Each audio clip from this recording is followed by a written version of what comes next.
This photo says something about me that I think has some value.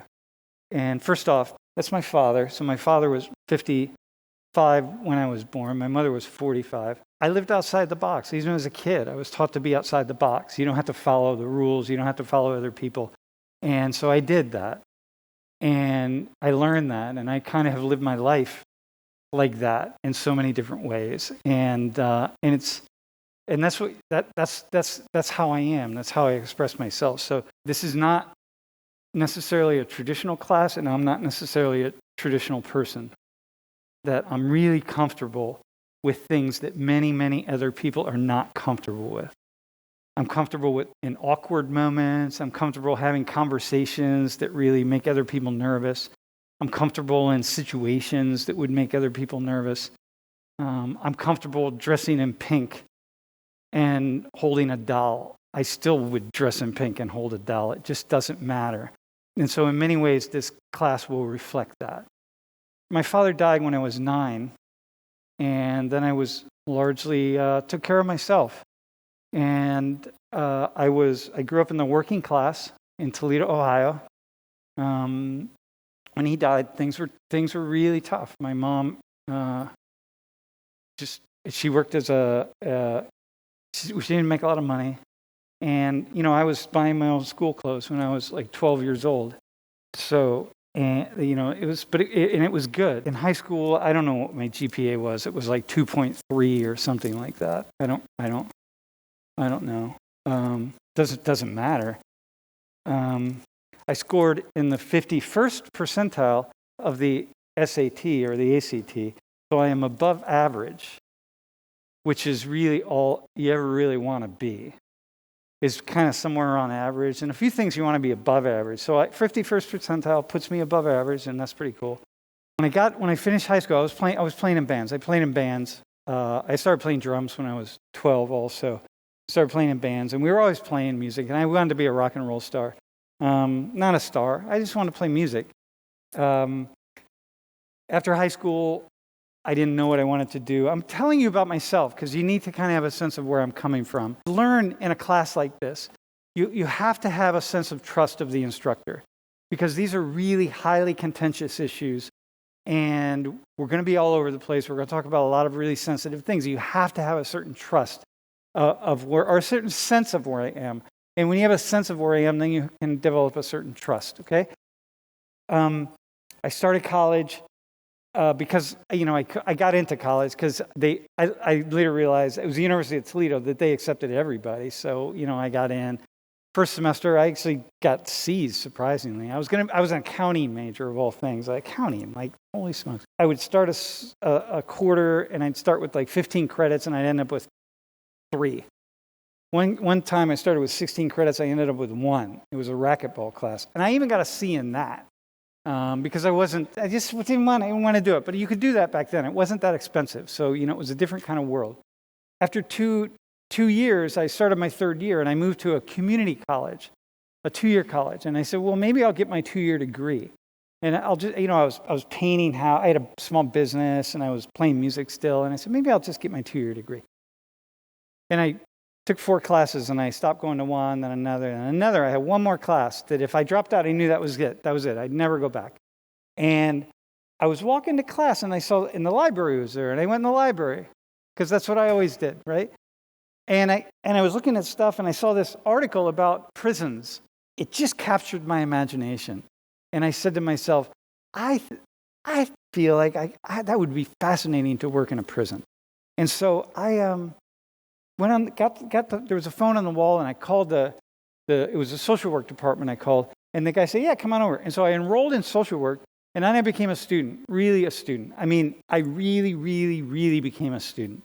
I mean, I still didn't care about grades, but it didn't matter. Grades didn't matter. I just wanted to learn everything I could about anything in the world, anything and everything. There's nothing that you could put in front of me that I didn't want to learn about, and that continues to this day. And so I finished college with a 2.9 GPA. Somehow I managed to pull that out. And I went to graduate school, and then I ended up getting my PhD. And, I got here because my girlfriend at the time was here working on her PhD, and I was living in in Ecuador doing research. And I just came up here on a whim, and here we were, and that was back in 1990, and still here. So life is like that sometimes. And then I started teaching this class, and nobody else wanted to teach it. And they said, listen, do you want to do it? And I said, I don't know. It's like, I didn't have a background really. And I mean, I did because I travel a lot. I did a lot of things. I was really interested in other cultures and stuff. But I said, all right, let's do it. And it just became utterly fascinating. It just really, so it has now, been part of my life. We're talking about really contentious things. And, there are a lot of political pieces involved in this. And in the conversations that we're going to have, and the political pieces that also are connected to what I bring into the room, and then what you bring into the room, and our beliefs, and how this all works out. I'm a very complicated character. I have ideas and thoughts from all over the political spectrum. It depends on the issue. It depends on whatever it is. I mean, last summer, not this past summer, but the summer before, I was heavily criticized by people on the left. I just wasn't left enough. I wasn't progressive enough. This was the emergence of the Black Lives Matter movement, and it's just like the reemergence of it, I should say, and really the gelling of that movement. Just really watching that, just a bold coming together of human beings, all kind of funneling themselves into a particular cause. And it's really, when that happens, and when so many people do that, whether it's right, left, center, it doesn't really matter. It's really an amazing thing. So that summer I was heavily criticized. I was criticized for not being left enough, not being progressive enough, right? This guy's too conservative, he's this, he's that, whatever, right? He's white. It's like, I don't know what my whiteness had to do with it. Well, it has something to do with it. And in this class, it has everything to do with it. But this past summer, I became the face of, for all conservatives in America to hate. So I was the face of critical race theory in the U.S. So Fox News did a couple pieces on me. Some of the other right-wing media did some pieces on me. God, I got probably 500 hate emails. But in any case, that's another story. Again, we can talk about it later. But from people on the right who created and fabricated these stories about me based on some of the video that we're shooting in here. Those of you who are part of the whole sort of Fox News watching, whatever crowd, we will have conversations about those pieces, but not today, not this week. And later, we'll have it coming up. So anyway, politically speaking, I'm really all over the place. That's where you want me to be. You really do. If you're progressive and you're left, you really want me to talk about these issues and make a really good progressive argument and a really good conservative argument. Because if I'm not making a good conservative argument, then you're not learning anything. You don't have anything to push up against. You want me to make an argument that tests the validity and thoughtfulness of your way of seeing the world.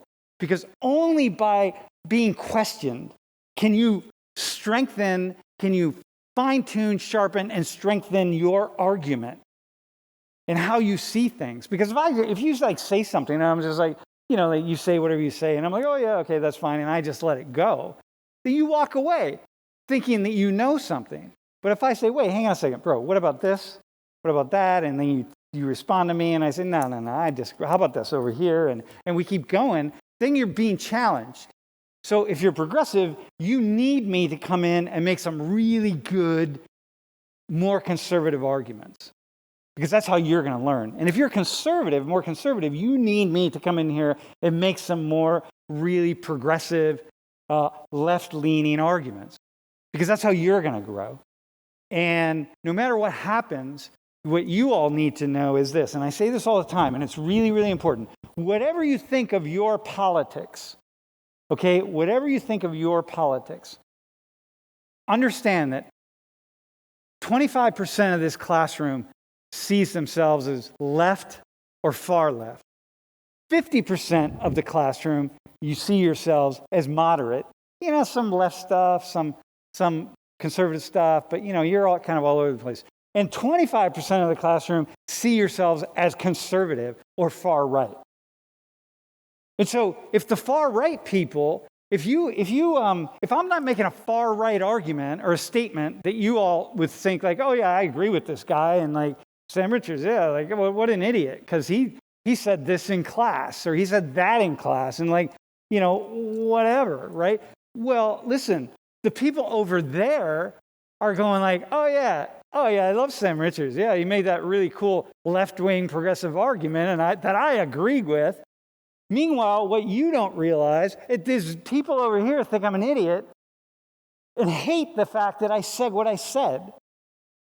And then you, when I'm saying something that you like, and you're like, oh yeah, I agree with that guy. It's like, okay, good. I'm really glad he said that. And he's like, gonna tell those people the way it really is. Those people, whoever those people are. But what you don't see, if you're not thinking about it, is that those people over there are thinking, this guy's an idiot, or this guy's wrong, or I totally disagree. How could he possibly say that? That's the dumbest thing I ever heard, or he's wrong, or this or that. You know what I mean? And you all in the middle, you're just confused. Be confused. I'm confused. Being confused is really where you want to be 99% of the time. Me, I wake up every morning, the first thing I do is pull my head out of my rear end and say, okay, world, I'm going to start the world again. And then within 10 minutes, I'm confused. I see something and I'm just, what the fuck?